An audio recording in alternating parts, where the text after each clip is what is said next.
Hello साथियों, आप सभी का हमारे YouTube channel study with time में स्वागत है। आज हम आपके लिए लेकर आए हैं बायोलॉजी के क्वेश्चन जो प्रीवियस ईयर में कहीं ना कहीं पूछे गए हैं और सारे के सारे अपने आप में इम्पोर्टेंट हैं। तो आइए पहले क्वेश्चन से शुरुआत करते हैं। इसमें लिखा है कि कोशिका के संदर्भ में असत्य को पहचानिए। तो रॉबर्ट हुक ने सर्वप्रथम जीवित कोशिका की खोज की, यही हमारा असत्य हो जाएगा। ठीक है, और वैसे देखा जाए तो रॉबर्ट हुक ने जो है वो मृत कोशिका की खोज की है। स्लाइड और स्वान ने कोशिका सिद्धांत दिया, ये सही है। और प्रोटोप्लाज्म शब्द का नामकरण पुरकिंजे ने किया, ये भी सत्य है। कोशिका के अध्ययन को साइटोलॉजी कहा जाता है, ये भी अपने आप में सत्य है। ठीक है, बात करते हैं अगले क्वेश्चन की कि असत्य कथन को पहचानिए। तो पादप कोशिका में कोशिका भित्ति सेल्यूलोज की बनी होती है, ये सत्य है। ठीक है, पादप कोशिका में कोशिका भित्ति सेल्यूलोज की बनी होती है, ये अपने आप में सत्य है। और ये जो तीन ऑप्शन है ये असत्य हैं कि कोशिका भित्ति पादप तथा जंतु कोशिका में पाई जाती है, कोशिका झिल्ली केवल जंतु कोशिका में पाई जाती है, कोशिका झिल्ली अपारगम्य में होती है। तो इसका नीचे व्याख्या है, इन 1 2 3 की इनकी व्याख्या है नीचे कि कोशिका भित्ति केवल पादप कोशिका में पाई जाती है। ठीक है, और आगे बात करते हैं कोशिका भित्ति अपारगम्य होती है, इसका निर्माण पादप में सेल्यूलोज से होता है, जबकि कवक में काइटिन से इसका निर्माण होता है। और कोशिका झिल्ली की बात करते हैं तो यह जंतु और पादप कोशिका दोनों में पाई जाती है, और कोशिका झिल्ली जो होती है वो अर्ध पारगम्य झिल्ली होती है। अगले क्वेश्चन की बात करते हैं, असुमेलित को पहचानिए। तारक काय किससे संबंधित है? परिवहन अंग से। तो ये असत्य है। ठीक है, यानी कि असुमेलित है, जबकि तारक काय होता है वो कोशिका का विभाजन से संबंधित होता है।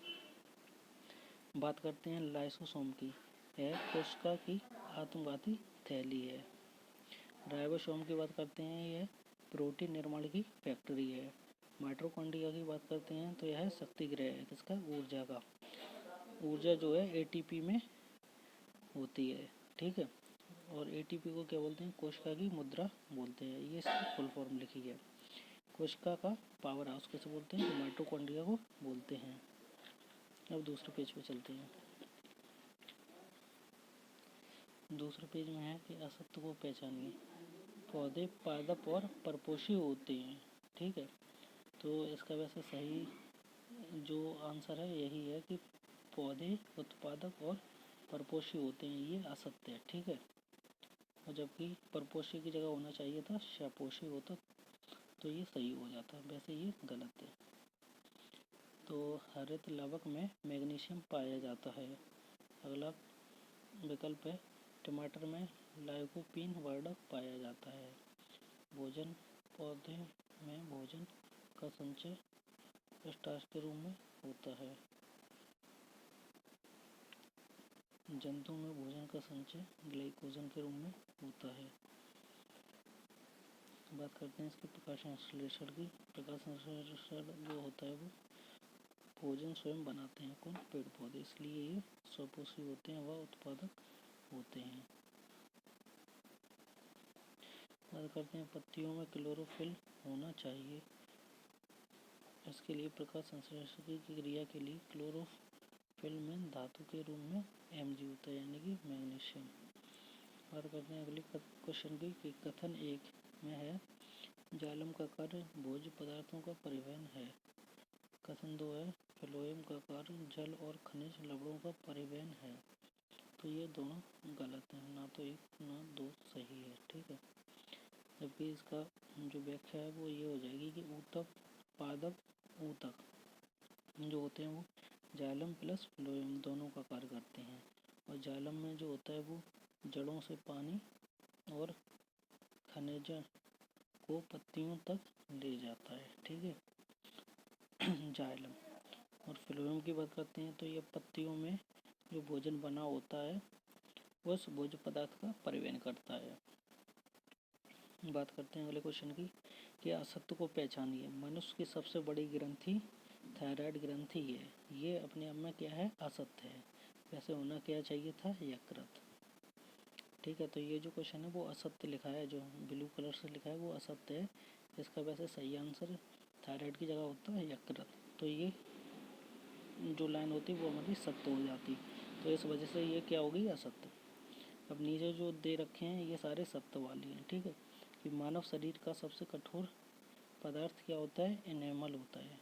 ठीक है, अगला ऑप्शन है इसका, अग्न्याशय एक मिश्रित ग्रंथि है। ठीक है, लार में लाइसोसोम एंजाइम पाया जाता है। और एक इसी पॉइंट है कि सबसे बड़ी अंतर स्त्रावी ग्रंथि जो होती है वो थायराइड होती है। अग्न्याशय की बीटा कोशिका में इंसुलिन का स्त्रावण होता है। इंसुलिन की कमी से मधुमेह रोग होता है। ठीक है, और मानव शरीर में रासायनिक प्रयोगशाला किसे बोलते हैं, तो लीवर को बोलते हैं। अब चलते हैं अगले पेज पे। इस पे दे रखा है, इसमें भी है कि असत्य को पहचानिए। तो डीएनए में यूरेसिल नाइट्रोजनी क्षारक पाए जाते हैं। ठीक है, तो ये असत्य है। यूरोसिल, डीएनए में यूरोसिल नहीं होता है, यूरोसिल होता है आरएनए में। ठीक है, अब ये वाला सत्य है। ये एक दो तीन जो ऑप्शन है ये सत्य होंगे। डीएनए में क्या होता है, न्यूक्लियोटाइड का बहुलक है। ठीक है, डीएनए जो है वो न्यूक्लियोटाइड का बहुलक है। और डीएनए के द्विकुंडलित मॉडल की खोज वाटसन और क्रिक ने की। मनुष्य में 22 जोड़ी कायिक गुणसूत्र पाए जाते हैं। ठीक है, 23 जोड़ी टोटल होते हैं, 22 जोड़ी कायिक गुणसूत्र होते हैं। ठीक है, और एक जोड़ी होता है वो लैंगिक होता है। लैंगिक यानी कि XY, और कायिक जोड़ी जो होते हैं उसमें XX आ जाता है। जो इसका जो नर या मादा होगा यह है बाई गुणसूत्र तय करता है। ठीक है, क्योंकि XX दोनों में कॉमन होते हैं इसलिए। डीएनए में नाइट्रोजनी क्षारक होते हैं, कौन कौन से होते हैं, एडिनिन, ग्वानिन, थाइमिन और साइटोसिन। सत्य को पहचानिए। प्रोलैक्टिन हार्मोन का स्त्रावण पीयूष ग्रंथि से होता है। ठीक है, ये अपने आप में सत्य है। अब बात करते हैं अगली पॉइंट की, कि पुरुषों में नसबंदी को वैसेक्टोमी कहा जाता है। ये भी सत्य है। इसके जो पॉइंट ये जो मैंने लिखे हैं नीचे के ना, वो सारे सत्य हैं। ठीक है, जो जिस क्वेश्चन का आंसर होगा ना वो उसी के सामने हमने करेक्शन उसमें कर दिया। अगर असत्य पूछेगा तो असत्य वाला वाक्य लिखा होगा, और उसमें जो इस पर मैंने ब्लैक कलर से पेन से गोला किया है उसकी जगह उसका सही आंसर लिख दिया था। ठीक है, इसकी ट्रिक बनाइए, पुरुष तो वैसे ही होते हैं या पुरुष तो वैसे ही चले आते हैं बिना किसी काम के। तो ये इससे याद करेंगे कि पुरुषों में जो नसबंदी जो होती है वो क्या कहते हैं उसको, तो वैसेक्टोमी कहते हैं। ठीक है, इससे ये हो जाएगा। अब बात करते हैं मादाओं में नसबंदी को क्या कहा जाता है, तो मादाओं में नसबंदी को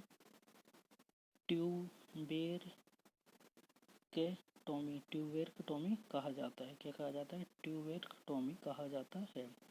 बात करते हैं टेस्टोस्टेरोन एक पुरुष हार्मोन से। ठीक है, अगले क्वेश्चन की बात करते हैं कि असत्य को पहचानिए। तो न्यूरॉन में सर्वाधिक पुनरुद्भवन क्षमता होती है, किसमें, न्यूरॉन में।